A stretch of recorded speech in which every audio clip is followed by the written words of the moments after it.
السلام عليكم ورحمة الله تعالى وبركاته. بسم الله الحمد لله والصلاة والسلام على أشرف المرسلين وعلى آله وصحبه أجمعين أما بعد. ഏറ്റവും ബഹുമാനം ആദരം നിറഞ്ഞ ഉസ്താദ്മാർ, മറ്റുവിടെ കൂടിയ എൻ്റെ പ്രിയമുള്ള മുത്താലിം സുഹൃത്തുക്കൾ, ഈ സന്ദർഭത്തിൽ ഞാനെങ്കിലും മുമ്പ് ഒന്നോ രണ്ടോ വാക്ക് പറയാൻ ഞാൻ ആഗ്രഹിക്കുന്നു. നാഥനായ അല്ലാഹു തആല തുണക്കട്ടെ, ആമീൻ. എൻ്റെ പ്രിയമുള്ള സുഹൃത്തുക്കളെ, നബി സല്ലല്ലാഹു അലൈഹി വസല്ലം തങ്ങളെ സ്നേഹിക്കണം, ബഹുമാനിക്കണം, ആദരിക്കണം.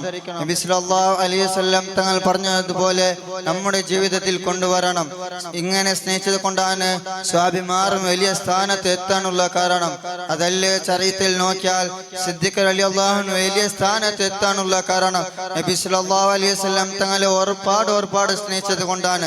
മാത്രമല്ല ഉമർ റളിയല്ലാഹു അൻഹു വലിയ സ്ഥാനത്ത് എത്താനുള്ള കാരണം നബി സല്ലല്ലാഹു അലൈഹി വസല്ലം തങ്ങളെ സ്നേഹിച്ചത് കൊണ്ടാണ്.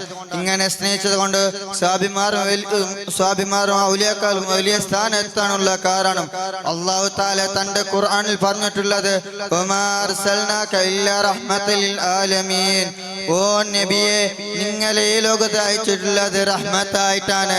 ആ നബി സല്ലല്ലാഹു അലൈഹി വസല്ലം തങ്ങൾക്ക് നമുക്ക് റഹ്മത്താണ്. ആ നബി സല്ലല്ലാഹു അലൈഹി വസല്ലം തങ്ങൾ ഒരുപാട് സഹിക്കാൻ അല്ലാഹു തആല തൗഫീഖ് നൽകട്ടെ.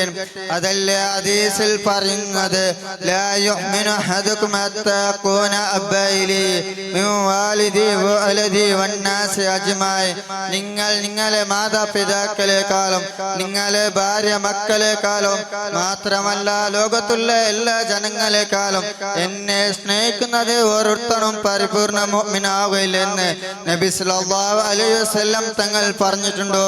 നേരെ മറിച്ചിട്ട് നമ്മൾ സ്നേഹിക്കുന്നത് റോട്ടിൽ പോകുന്ന സിനിമ നട്ടന്മാരാൽ നമ്മൾ സ്നേഹിക്കുന്നമായത് ലോകത്തിന്റെ നേതാവ് മുഹമ്മദ് മുസ്തഫ സല്ലല്ലാഹു അലൈഹി വസല്ലം തങ്ങളെ സ്നേഹിക്കണമെന്ന് പറഞ്ഞുകൊണ്ട് എന്റെ വാക്ക് നിരപ്പിക്കുന്നു. അൽഹംദുലില്ലാഹി റബ്ബിൽ ആലമീൻ. അസ്സലാമു അലൈക്കും വറഹ്മത്തുള്ളാഹി തആല വബറകാതുഹു.